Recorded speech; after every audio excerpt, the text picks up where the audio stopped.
सभी को नमस्कार। मैं Uday Singh Nehra, assistant professor physics, आपका हार्दिक स्वागत करता हूं।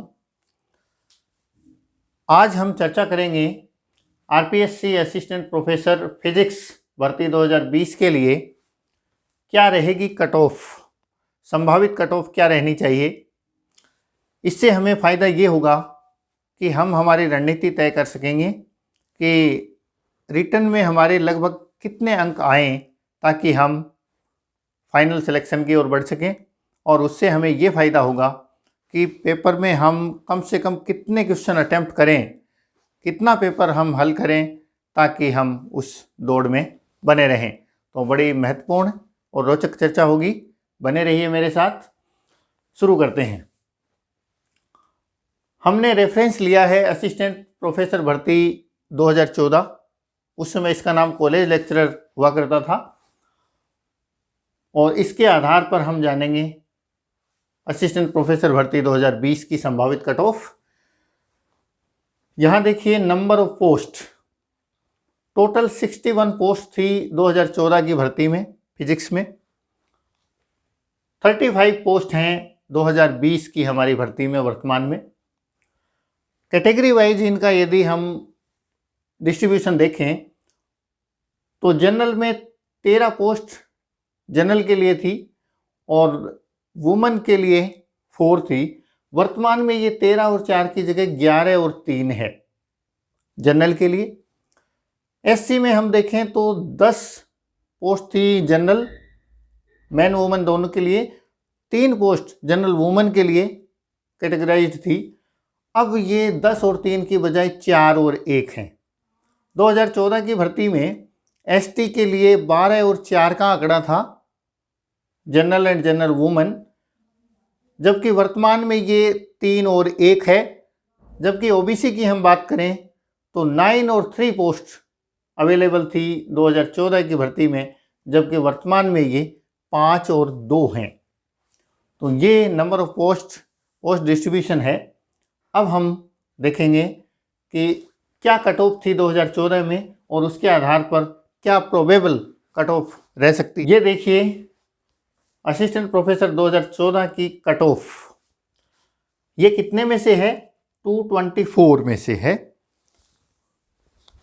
ये अंकों में कट ऑफ है 224 में से। देखिए इसका विश्लेषण करें। जनरल में 139.4 224 में से कट ऑफ रही, इतने अंक। जनरल वुमेन के लिए 117 117.29। एससी में वुमेन और जनरल दोनों समान 75.44। एसटी में 63.32 और वुमेन के लिए 57.42। ओबीसी में जनरल के लिए 129.01 और वुमेन के लिए 107.71। ये हमारी कट ऑफ रही। अब हम इसके आधार पे अनुमान लगाएं कि 2020 में कट ऑफ की क्या प्रोबेबिलिटी रहने वाली है। कट ऑफ को प्रभावित करने वाले मुख्य कारकों की हम बात करें तो 3 मुख्य कारक होते हैं। पहला है नंबर ऑफ पोस्ट, दूसरा हम मान सकते हैं टाइम अवेलेबल,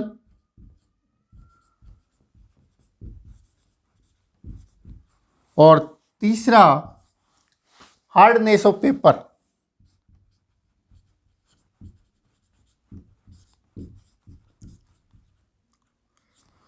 इन तीनों कारकों की यदि हम बात करें, नंबर ऑफ पोस्ट, इसको तो कैटेगरी वाइज हमने देखा भी है और इसके आधार पर हम और चर्चा करेंगे भी। टाइम अवेलेबल, टाइम की यदि बात करें तो 2014 की जो भर्ती थी, 2014 में विज्ञापन निकला, 2016 में एग्ज़ाम हुई, तो काफ़ी टाइम अवेलेबल था कैंडिडेट्स के पास। उसकी बजाय अब की बार जो है टाइम काफ़ी कम है, बड़ी जल्दी एग्ज़ाम हो रही है। इसका मतलब मेरिट पे इसका क्या असर पड़ेगा? टाइम कम है तो इसका मतलब मेरिट नीचे रहनी चाहिए। ये जो सेकंड जो पॉइंट है हमारा, जो निर्धारक तत्व है, ये कहता है कि मेरिट नीचे जानी चाहिए, डाउनवर्ड। यदि हम तीसरे बिंदु की बात करें, hardness of paper, hardness of paper की बात करें तो 2014 में जो भर्ती हुई थी उसका जो पेपर था, ये कुल मिलाकर काफ़ी लो लेवल का था, और मैं ये मानता हूँ कि ये इजी पेपर था फिजिक्स के नेचर को देखते हुए। इसीलिए आज तक कभी फिजिक्स की मेरिट 60% गई नहीं नेट लेवल के पेपर में, जिसमें ऑल इंडिया में 35% पे नेट हो जाती है, 40% में JRF हो जाती है, तो 60% फिजिक्स की मेरिट जाना पेपर इजी था। इसका मतलब क्या हुआ? इसका मतलब अब की बार आने वाला पेपर उससे हार्ड हो सकता है, यानी उससे आसान पेपर आने की संभावना तो मुश्किल है। पेपर हार्ड आएगा तो ये तत्व भी क्या कहता है, मेरिट डाउन जानी चाहिए। तो दोनों निर्धारक तत्व क्या कह रहे हैं कि मेरिट होनी चाहिए पिछली बार से लो। अब एक बच गया नंबर ऑफ पोस्ट। इसके आधार पर हम देखते हुए और तीनों को कंपाइल करते हुए संयुक्त रूप से प्रोबेबिलिटी देखें कि मेरिट डाउन जानी चाहिए या अप जानी चाहिए। देखिए, जनरल की हम बात करें, 13 और 4 पोस्ट थी पिछली भर्ती में, अब है 11 और 3। ये संख्या में कोई बहुत ज़्यादा डिफरेंस नहीं है, यानी जनरल की पोस्ट की हम बात करें तो पोस्ट लगभग समान है। बाकी दोनों तत्व हैं वो मेरिट को नीचे लाने का प्रयास कर रहे हैं। इसलिए मैं ये मानता हूँ कि जनरल की मेरिट जो है वो पिछली बार की तुलना में थोड़ी सी रहनी चाहिए कम। बात SC की करें तो पिछली बार बैकलॉग की पोस्ट थी 10 और 3 पोस्ट थी, जबकि अब की बार 4 और 1 ही पोस्ट है। पोस्ट की संख्या काफ़ी कम होगी। तो ये दोनों तत्व हालांकि मेरिट को नीचे लाने के प्रयास में हैं, लेकिन फिर भी पिछली बार की तुलना में मैं ये मानता हूँ कि मेरिट जाएगी थोड़ी ऊपर। ST में बात करें, 12 और 4 पोस्ट थी, अब की बार 3 और 1 पोस्ट है, तो पिछली बार की तुलना में पोस्ट है काफ़ी कम, तो मैं मानता हूँ कि मेरिट जाएगी ऊपर। OBC की यदि बात करें, 9 और 3 पोस्ट थी पिछली बार, अब की बार 5 और 2 हैं, और बाकी दोनों हालांकि पोस्ट कम है, इसका मतलब मेरिट जानी चाहिए थोड़ी ऊपर, लेकिन बाकी दोनों तत्व मेरिट ला रहे हैं नीचे। तो OBC में मैं ये मानता हूँ कि मेरिट पिछले स्तर के आसपास रहनी चाहिए लगभग, यानी ये लगभग इक्वल रहनी चाहिए। तीनों जो कारक हैं वो यहाँ बैलेंस होते दिख रहे हैं। अब हम बात करें कि प्रोबेबल मेरिट क्या रहेगी। कैटेगरी वाइज हम यदि बात करें इन कारकों के आधार पे, तो देखिए, सबसे पहले जनरल की बात करें 139, और हम जनरल की ही बात करें सारी कैटेगरी में, B1 की जो मेरिट है वो उसके आधार पर थोड़ी कम चली जाएगी। 139 थी पिछली बार, अब की बार थोड़ी सी डाउन रहनी चाहिए इन तीनों कारकों के हिसाब से, और मैं ये मानता हूँ कि अब की बार मेरिट है वो 135 के आसपास रहनी चाहिए, इसकी काफ़ी संभावना है। SC की हम बात करें, 75 रही थी पिछली बार, और अब की बार काफ़ी ऊपर जाने की संभावना है। नंबर ऑफ पोस्ट बहुत कम होने के कारण मैं ये मानता हूँ कि ये मेरिट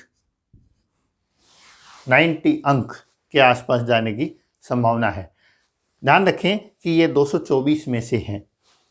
ST की यदि हम बात करें, पिछली बार 63 के आसपास रही थी, इसकी भी मेरिट नंबर ऑफ पोस्ट कम होने के कारण ऊपर जाने की पूरी संभावना है, और मैं ये मानता हूँ कि ये लगभग 80। और OBC की मेरिट है वो सेम पिछली बार की जगह ही टिकी रहनी चाहिए, 129। अब देखिए, अब हम ये विश्लेषण करें कि हमें थ्योरी में कितने अंक चाहिए। इंटरव्यू काफ़ी अनिश्चित होता है और इंटरव्यू बाद में है, अभी थ्योरी हमारे हाथ में है। इंटरव्यू वैसे भी हम कंफर्म नहीं कह सकते कि कितने अंक आते हैं, लेकिन पिछली बार का जो मेरा अनुभव था उसके आधार पे हम देखें तो इंटरव्यू में 6 से लेकर 21 या 22 तक अंक दिए गए थे 24 में से। यदि मैं इनका एवरेज लूं तो लगभग मैं मान सकता हूं 12। वो किस्मत की बात है कि 12 से नीचे वालों में आप शामिल होते हैं या ऊपर वालों में, और वो वास्तव में बाद की बात है। फिलहाल हमें पूरी तरह थ्योरी पर कंसंट्रेट करना है। तो मैं प्रत्येक में से 12 अंक कम कर लूं तो मुझे थ्योरी की संभावित मेरिट मिलेगी। यानी 200 में से हमें कितने अंक चाहिए ताकि हम इंटरव्यू के साथ भी फाइनल सिलेक्शन की ओर बढ़ सकें। फिलहाल इन 200 में से हमें कितने अंक पाने की आवश्यकता है। इसमें से यदि मैं 12 अंक घटा दूं तो मेरे पास बचते हैं 123। यदि एससी की मैं बात करूं तो यहाँ मेरे पास बचते हैं 78। यदि एसटी की बात करें तो यहाँ मेरे को मिलते हैं 68। और यदि मैं ओबीसी की बात करूं तो यहाँ ये रहते हैं 117। इतने अंक हमें चाहिए कम से कम ताकि हम फाइनल सिलेक्शन की दौड़ में बने रहें। यदि परसेंटेज निकालें, चूँकि ये 200 में से हैं, ये सारे कितने में से हैं, अब 200 में से हैं, तो थ्योरी में कितने प्रतिशत अंक हमें चाहिए इसका यदि विश्लेषण कर लें तो यदि आप जनरल कैटेगरी में हैं तो आपको लगभग 62% अंक थ्योरी में चाहिए। यदि आप बिलोंग करते हैं एससी कैटेगरी से तो आपको लगभग 39% अंक थ्योरी में चाहिए।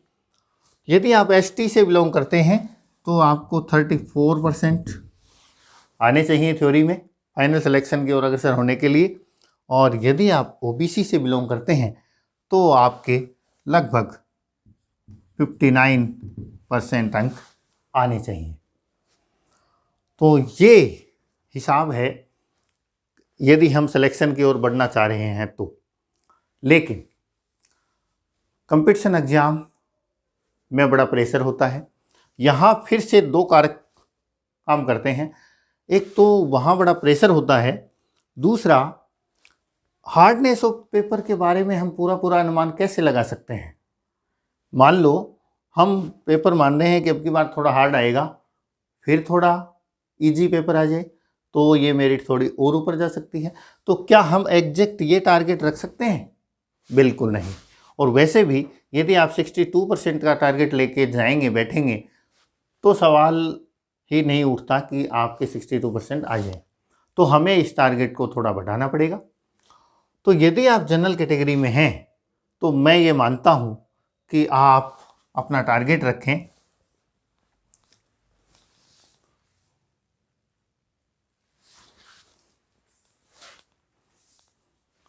तो इतने अंक लाने के लिए हम क्या टारगेट सेट करें। तो यदि आप जनरल कैटेगरी से बिलोंग करते हैं और आपको 62% अंक चाहिए तो आप निश्चित रूप से 70% का टारगेट लेकर जाएं। यदि आप एससी से बिलोंग करते हैं, 39% में आपका काम बन रहा है तो कम से कम 50% का तो आप टारगेट रखेंगे ही, तभी 39 को सिक्योर कर सकते हैं। 34% है, इसके लिए भी मैं ये कहूँगा कि 50% से नीचे तो टारगेट ना रखें। 59% ओबीसी में यदि आप हैं तो आपको भी कम से कम 70% का टारगेट रखना होगा, तब आप यहाँ तक पहुँचेंगे।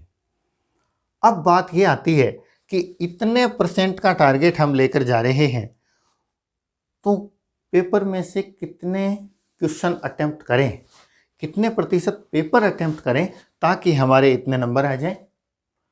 तो ये हमें पता है कि एग्ज़ाम में इतना प्रेशर होता है, बहुत सारी चीज़ें हमें याद होते होते वहाँ गलत होंगी, तो हमें कुछ रिस्क लेनी होगी और पेपर में थोड़ा ज़्यादा अटेम्प्ट करना होगा। यदि हम 70% आपको चाहिए और 70 ही आप अटेम्प्ट करके आ रहे हैं तो 70 नहीं आएंगे, क्योंकि कुछ गलत होंगे और माइनस मार्किंग के हिसाब से आप नीचे आएंगे। तो 70% यदि आपको चाहिए और आप जनरल कैटेगरी से बिलोंग करते हैं तो मैं ये मानता हूँ कि आपका टारगेट होना चाहिए 85 से लेकर 95% पेपर को अटेम्प्ट करने का। इतना टारगेट आप लेकर चलें। यदि आप आपको 50% चाहिए, SC या ST में आप हैं, तो मैं मानता हूँ कि 75% पेपर आप ज़रूर अटेम्प्ट करें। यहाँ भी सेम स्थिति है कि 75% आप पेपर अटेम्प्ट करें।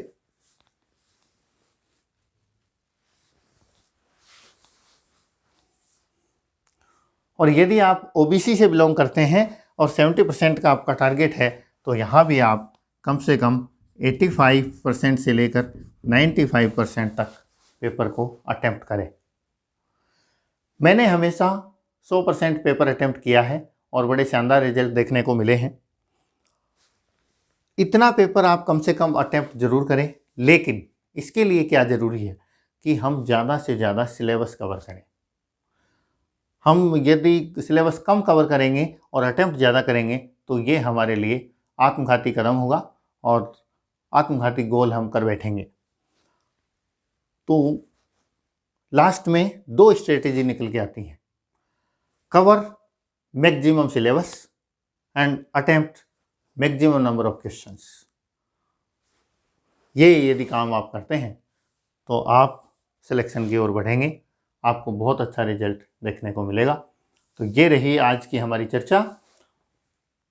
ये लगभग संभावित मेरिट हो सकती है और इस हिसाब से आप अपने टारगेट सेट कर सकते हैं। Wish you all the best. Thanks.